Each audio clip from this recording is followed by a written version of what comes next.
Halo, selamat siang pemirsa, saya Wilson Purba kembali hadir untuk memperbarui informasi Anda dalam iNews siang hari ini.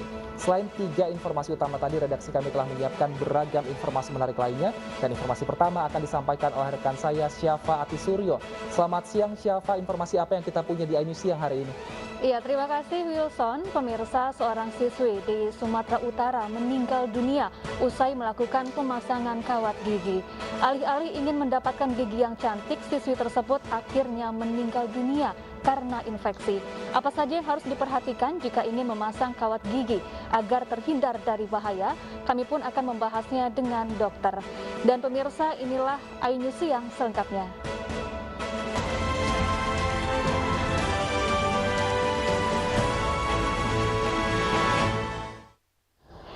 Kita ke informasi pertama, pemirsa. Suara tembakan mewarnai penangkapan 3 pemuda yang mengancam polisi di Banjarmasin, Kalimantan Selatan.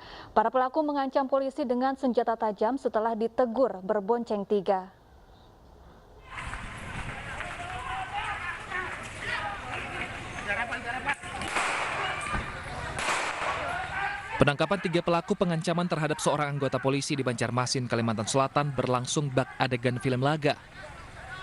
Suara tembakan terdengar beberapa kali dilepaskan polisi. Penangkapan para pelaku pengancam terjadi di halaman Hotel Citra Raya, Jalan R.E. Martadinata, Banjarmasin.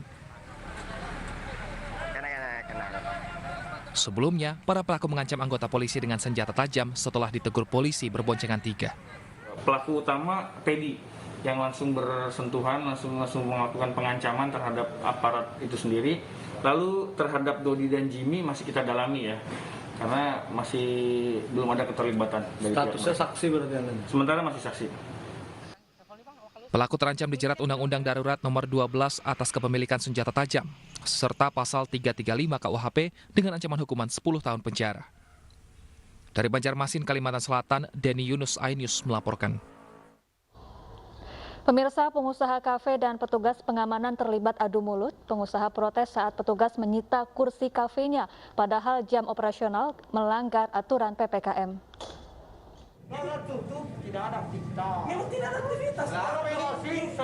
Adu mulut antara pengusaha kafe dan petugas terjadi di Makassar, Sulawesi Selatan.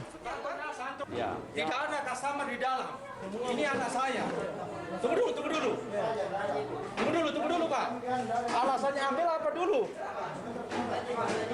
Tunggu dulu. Pengusaha kafe mengaku tidak melanggar aturan karena tidak ada pengunjung di kafenya. Namun setelah diberikan pemahaman, petugas Raika Kota Makassar akhirnya menyita kursi kafe sebagai bentuk pembinaan. Siapa yang bicara di sini? Satu. Hal ini karena kafe masih buka hingga pukul 23 waktu Indonesia bagian tengah. Padahal aturan PPKM hanya memperbolehkan sampai pukul 22 WITA. Mengadakan penertiban terhadap surat edaran itu di Jalan Topas. Itu kita dapati ada beberapa warkop yang masih buka sehingga kita adakan penindakan. Petugas melanjutkan razia di Kota Makassar. Jika terdapat tempat usaha yang melanggar, akan dilakukan pembinaan, mulai dari menyita barang-barang hingga menutup tempat usaha. Dari Makassar, Sulawesi Selatan, Leo Muhammad Nur, iNews melaporkan. Pemirsa, warga Pahoman, Bandar Lampung menghajar 2 jambretas perempuan. Keduanya kini telah ditangkap polisi untuk diproses hukum lebih lanjut.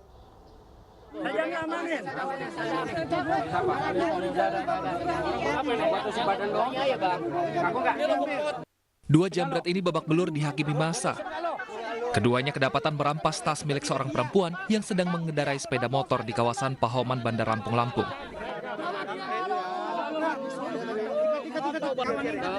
Keduanya sempat mencoba melarikan diri dan kabur ke dalam rawa-rawa. Namun petugas berhasil menangkap kedua pelaku dan langsung menghajar keduanya. Motornya berdua, itu langsung lari ke kolam pemancingan. Diuber lah sama anak-anak di sini. Nah itulah kepegangnya itu gitu. Berarti sempat masuk kolam Pak RT ya? Iya, cepat masuk di kolam itu. Jadi warga ini ya semua langsung nyari ke situ. Ketangkapnya di kolam, Pak? Tangkapnya di kolam. Pelaku Jadi berapa? kepegang pertama satu, yang satunya itu belum kepegang, tapi ketahuan dia posisinya masih di kolam juga. Jadi dilempar sama batu, baru dia keluar pegang. Polisi yang tiba di lokasi pun langsung mengamankan keduanya, sebilah golok serta sepeda motor yang digunakan pelaku. Korban serta tas yang dijamret juga dibawa ke Mapolsek Teluk Betung Utara untuk dimintai keterangan. Dari Bandar Lampung, Andres Avandi, iNews melaporkan. Pemirsa, diduga akibat korsleting arus pendek listrik, 30 bangunan di Jalan Perintis Kemerdekaan Pulau Gadung, Jakarta Timur ludes dilalap api. Warga terpaksa mengungsi di sekitar lokasi kejadian. Dari 30 bangunan yang terbakar, sebagian besar adalah rumah kontrakan. Akibatnya warga harus mengungsi di halaman tempat cuci mobil yang ada di sekitar lokasi kejadian. Posko sementara ini hanya menggunakan tenda. Warga berharap bisa segera mendapat bantuan, baik berupa pakaian, makanan, dan alat kesehatan.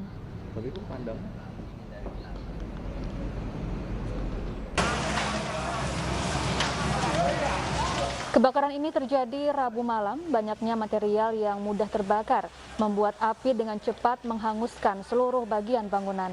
Selain membakar belasan lapak penjual barang bekas, api juga merambat hingga ke sejumlah rumah kontrakan yang berdempetan titik awal api. Api akhirnya berhasil dipadamkan 1 jam kemudian dengan menurunkan sedikitnya 12 unit mobil pemadam kebakaran. Dan alhamdulillah sudah bisa kita lokalisir semua. Yang terbakar masih dalam pemadaman ya, jadi kita belum bisa menghitung. Ada kontrakan juga Pak yang terbakar Pak, kontrakan rumah warga Pak. Pemirsa, seorang anak dengan gangguan jiwa membakar rumahnya sendiri. Beruntung tidak ada korban jiwa, namun harta benda keluarganya hangus terbakar.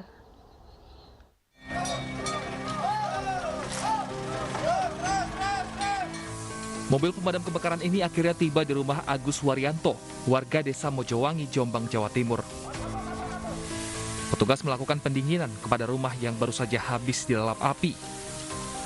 Penyebab kebakaran bukan karena korsleting listrik, namun karena salah satu anak pemilik rumah yang menderita gangguan jiwa membakar rumahnya. Tadi menurut laporan informasi dari kepala dusun bahwa karena salah satu penghuni rumah ini mengalami gangguan jiwa, jadi dibakar oleh anaknya yang saat ini juga menurut data di desa dia pasien ODGJ gitu. Pemilik rumah beserta keluarganya berhasil selamat dari kobaran api. Namun sejumlah barang yang ada di rumahnya ludes terbakar karena tidak bisa diselamatkan. Dari Jombang, Jawa Timur, Muhtar Bagus, iNews melaporkan. Pemirsa, jenazah ibu dan anak yang menjadi korban pembunuhan di Subang, Jawa Barat dimakamkan di tempat pemakaman umum Istuning, Subang, Jawa Barat. Keluarga pun berharap pelaku pembunuhan segera ditangkap dan dihukum.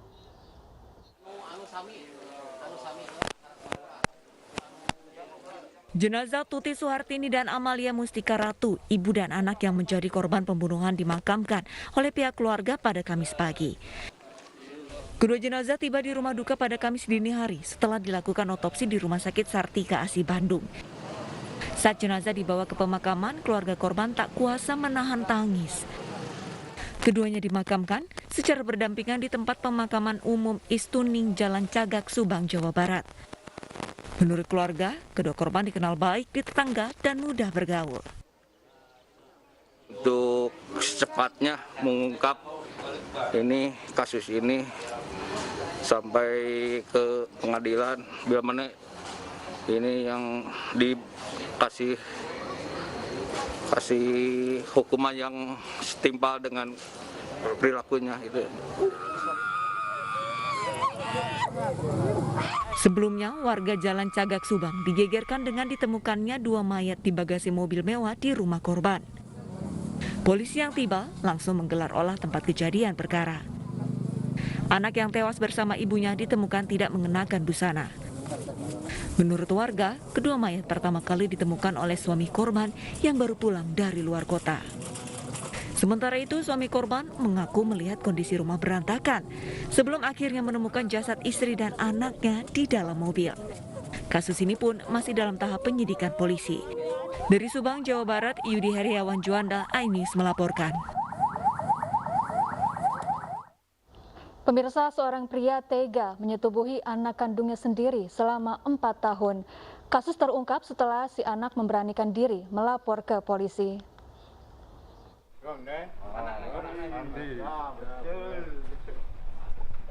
Polisi menangkap NS atau Mangsu, warga desa Kerobokan, Kecamatan Sawan, Bali. Tersangka ditangkap setelah diadukan anaknya yang menjadi korban persetubuhan tersangka selama 4 tahun. Persetubuhan dilakukan sejak tahun 2017 ketika korban masih berusia 15 tahun.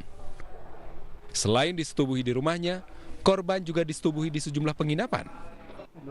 Bapak 5 anak ini mengaku hanya menyetubuhi anak pertamanya. Lanjut.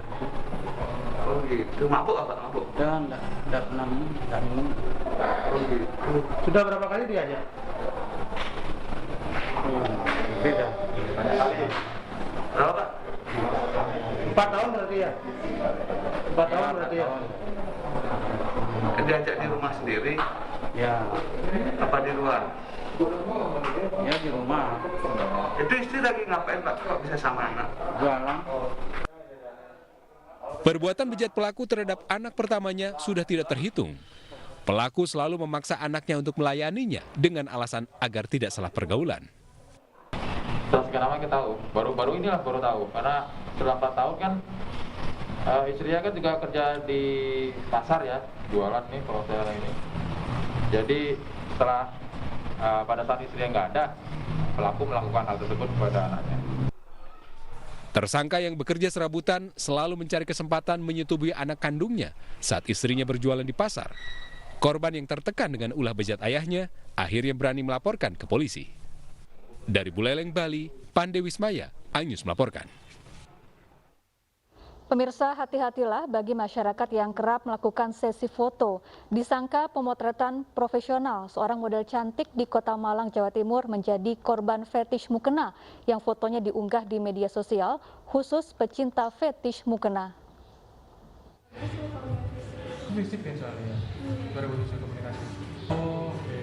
JT, seorang model berusia 20 tahun yang juga mahasiswi di salah satu perguruan tinggi negeri di Kota Malang, menjadi korban fetish di media sosial Twitter. Berkedok foto katalog online shop, sang predator leluasa memerintahkan model lakukan sesi foto menggunakan mukena. JT curiga hasil foto tidak diunggah di timeline akun online shop mukena. Akhirnya JT peroleh kabar hasil pemotretannya diunggah di akun Twitter fetish dengan nama fetish mukena.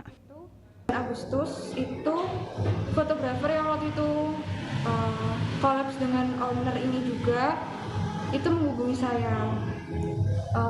saya bilang kalau foto-foto model itu dijadikan bahan fetish dan ternyata korbannya itu udah sangat banyak.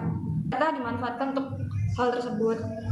Terus juga akun Twitter yang akun utama fetish yang forum khusus fetish mukena itu juga ketika itu pas saya cek pertama kali itu belum di private, terus saya screenshot bukti-buktinya semuanya, saya menghubungi si owner ini. Kini akun Twitter fetish dengan pengikut lebih dari 1.000 orang tersebut sudah dikunci. JT shock karena di akun tersebut banyak foto perempuan menggunakan mukena disertai dengan alamat lengkap media sosial korban. Dari Malang, Jawa Timur, Denny Irwansyah, iNews melaporkan. Pemirsa, kita kembali ke informasi sebelumnya. Jenazah ibu dan anak yang menjadi korban pembunuhan di Subang, Jawa Barat.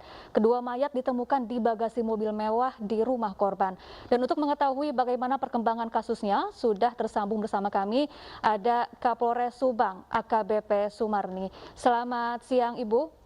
Selamat siang, Mbak. Baik, Ibu, apakah polisi sudah berhasil memburu pelaku pembunuhan anak dan ibu yang jasad ditemukan di mobil mewah ini, Bu? Ya, sementara kami masih mengumpulkan bukti-bukti, Mbak. Sudah ada tanda-tanda ya menjurus ke pelaku. Tapi untuk saat ini kami belum bisa menyampaikannya ke publik. Baik, pelaku sudah berhasil diidentifikasi, Bu, arti oleh polisi? Masih mengarah, Mbak, masih mengarah. Baik. Perkirakan ya yang dikenal lah ya. Baik. Kemudian Bu, sebetulnya bagaimana kronologi awal kasus ini akhirnya terkuak? Ya, kronologinya pada sekitar pukul 7.30 tanggal 18 Agustus 2021, Polsek Jalan Cagak yang menerima laporan dari masyarakat ada kejadian di di Kampung Ciseti, ya, di Kampung Ciseti sekitar pukul 7, dan di sana ada diduga pembunuhan, sehingga tim kami langsung menuju TKP untuk melakukan langkah-langkah termasuk olah TKP di sana. Kemudian kita mengumpulkan barang bukti yang ada di TKP dan termasuk alat bukti yang lainnya, ya, seperti meminta keterangan saksi-saksi yang ada di sekitar TKP maupun suami korban. Baik.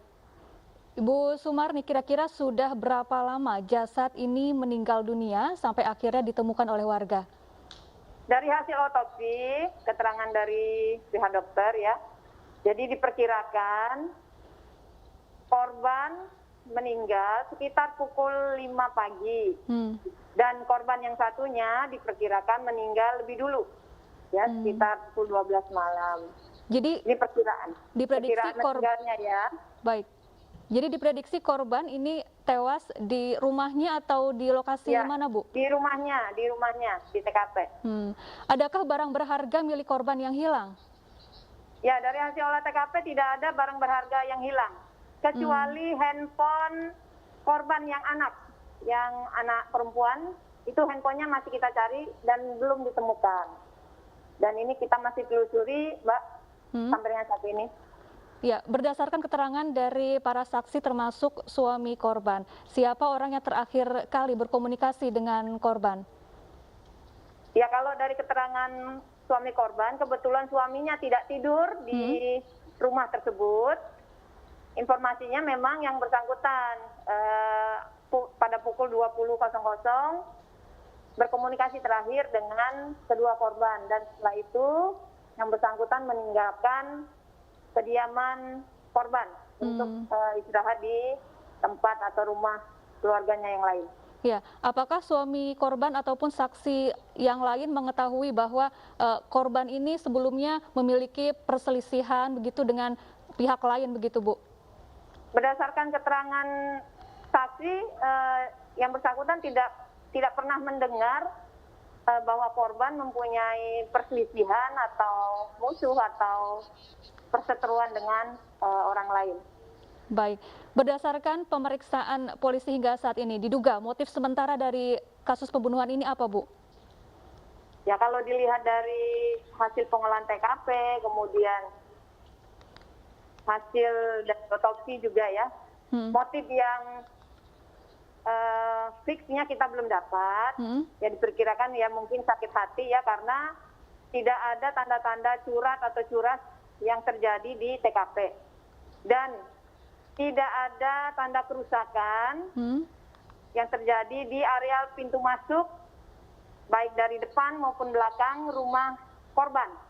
Jadi diperkirakan ini adalah orang yang dikenal atau mengenali korban. Baik, terima kasih AKBP Sumarni, Kapolres Subang, Jawa Barat telah bergabung bersama kami di iNews Siang. Pemirsa, nekat mendaki meski telah dilarang, 3 pendaki meninggal dunia akibat hipotermia di Gunung Bawah Karaeng, Goa, Sulawesi Selatan. Informasinya usai jeda, tetaplah bersama kami.